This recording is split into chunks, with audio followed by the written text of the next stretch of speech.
우리가 싸그리 정통보다 다 없애놓고 놨더니 서양계 제일 좋다라고 다양성을 인정하지 않고 다 심어놓고 놨더니 부작용이 생기는 거죠.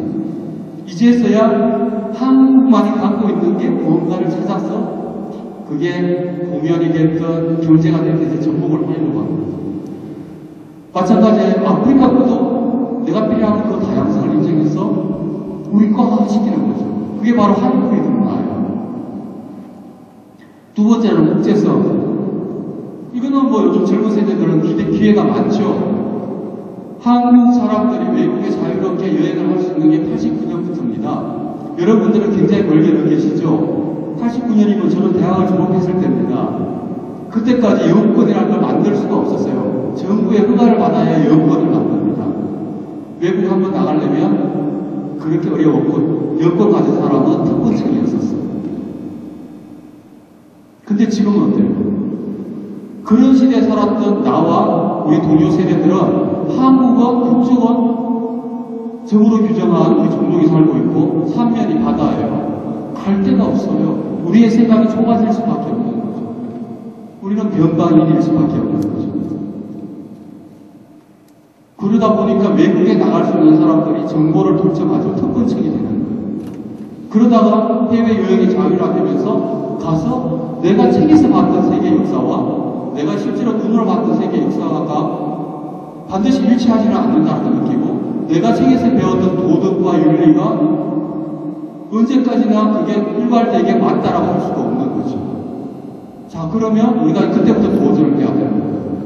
다양성을 인정하고 차이를 봤을 때 그 차이를 극복하기 위한 나의 도전은 뭐가 될 것인가?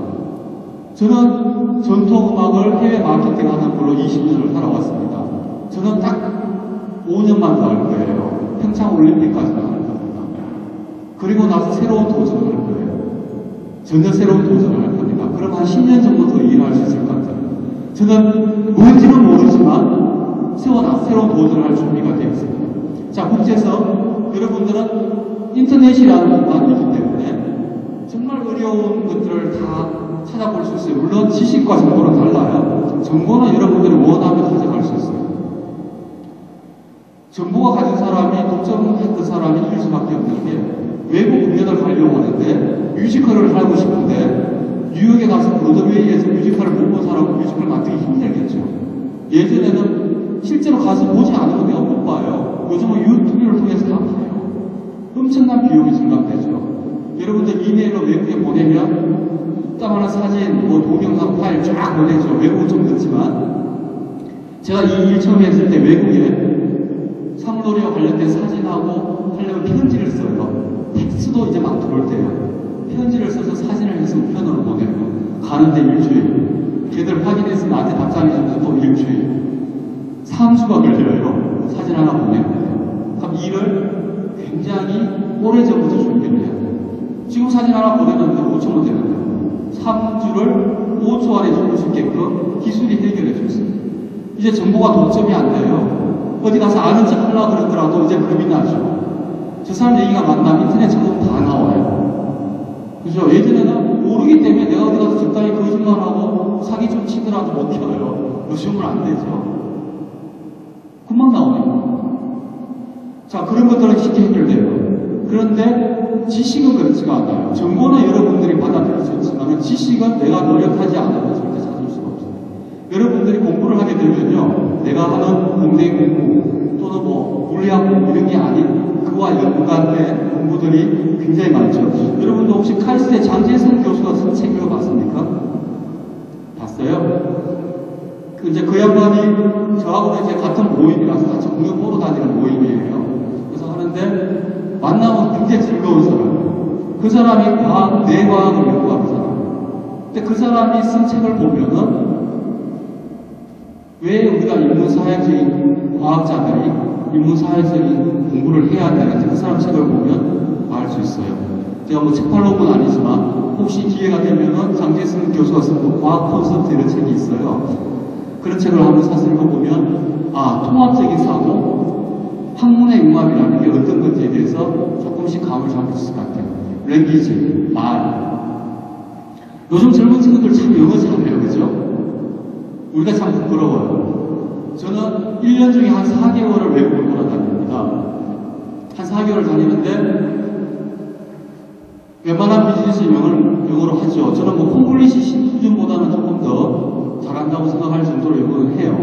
근데 지금도 워낙 공부를 해요. 새로 시작한 게 불어고 일본어는 이제 중급 정도로 된 것 같아요. 이제 중국어를 새로 시작해볼까 하는데 의학 공부에 대해서 제가 아주 뭐 언어적인 호기심이 많다든가 이건 아니에요.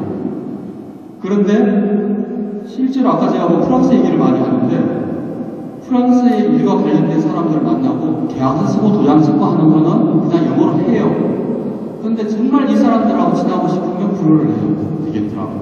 왜냐하면 어디 옛날에 세자들과 했던 그 골목길 작은 술집에 가서 와인 한 잔 그냥 5유로짜리 우리나라만 비싼 와인 마시지 걔들은 비싼 와인 안 마시거든요. 5유로짜리 와인 한 잔 먹으면서 문학 얘기하고 예술 얘기하고 자기들 연애 얘기하고 그거 들어주려면 불을 해야 돼요. 저는 그래요. 여러분들 세계 등록되면 최소한 4개국어를 못하면 대접 못 받습니다. 중국어는 워낙 중국 인구가 많기 때문에 여러분들 미국 남부지방에 가면 에스파뇰 하면 미국 영어 못해도 돼요. 거기는 TV도 다 스페인어로 나와요. 워낙 포르투갈어, 뭐 브라질 사람들 포르투갈어 쓰니까 그쪽 사람들 다 그걸 하죠. 저는 뭐 제가 굳이 권한다면 불어, 에스파뇰, 영어, 일본어, 중국어 정도는 잘하면 여러분들 일하면서 능력이라는 별 차이 없습니다. 정말 뛰어난 사람을 제외하거나. 그런데 그 정도 언어 능력을 가지면 여러분들 어디 가서 다 합니다. 그 다음 마지막으로 리더십과 비전 얘기할 것 같고요. 네트워크와 정보. 아까 얘기했죠? 정보는 여러분들이 최대한 노력을 찾으시고요. 네트워크는 사람들 사귈 때 쭈삣쭈삣하지 마세요. 여기 앉아 계신 분들 중에 내가 나중에 도움이 필요할 때 도와줄 사람이 분명히 있습니다.